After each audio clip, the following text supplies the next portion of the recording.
வணக்கம். இந்த வீடியோ என்ன பார்க்க போகிறீங்கன்னா, நான் வீட்டிலேயே குனோஃபா செய்கிறேன்னு சொல்லி சொதப்பி வச்சதை தான் நம்ம பார்க்க போகிறோம். ஸோ பாலை ஃபஸ்ட்டு காய்ச்சி அதை திரிய வச்சு லெமன் போட்டு கொஞ்சம் திரிய வச்சு தனியாக எடுத்து வச்சுக்கிறேன். இன்னும் கொஞ்சம் பாலை காய்ச்சி அதில் கொஞ்சமாக 2 பேக்கெட் பால் பவுடர், அப்புறம் வந்து கார்ன்ஃப்ளவர் பவுடர் வந்து கொஞ்சமாக கரைச்சி ஊற்றிக்கோங்க. ஒரு மாதிரி கெட்டியாகிடுச்சு எனக்கு. ஸோ மில்க் மேட் கொஞ்சம் அந்த சுகர் டேஸ்ட்டுக்காக நான் மில்க் மேட் போட்டு, நீங்கள் சுகர் வேணாலும் சுகர் போட்டுக்கலாம்.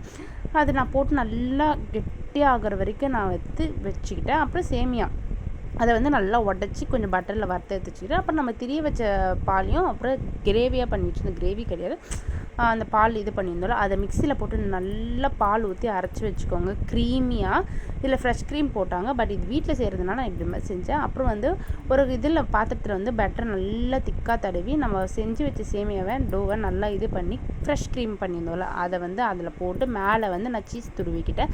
அதுக்கப்புறம் மேலேயும் இந்த சேமியா வச்சு வேக வச்சு எடுத்தால் கொஞ்சம் தீஞ்சு போயிடுச்சு. ஸோ கடாயில் நான் வச்சது நல்லா தீஞ்சு போயிருந்தது.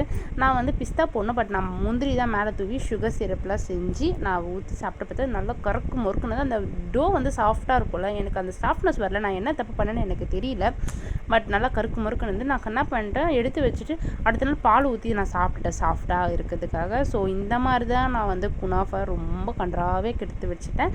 ஸோ நெக்ஸ்ட் ரெசிபி பார்க்கலாம். பாய்.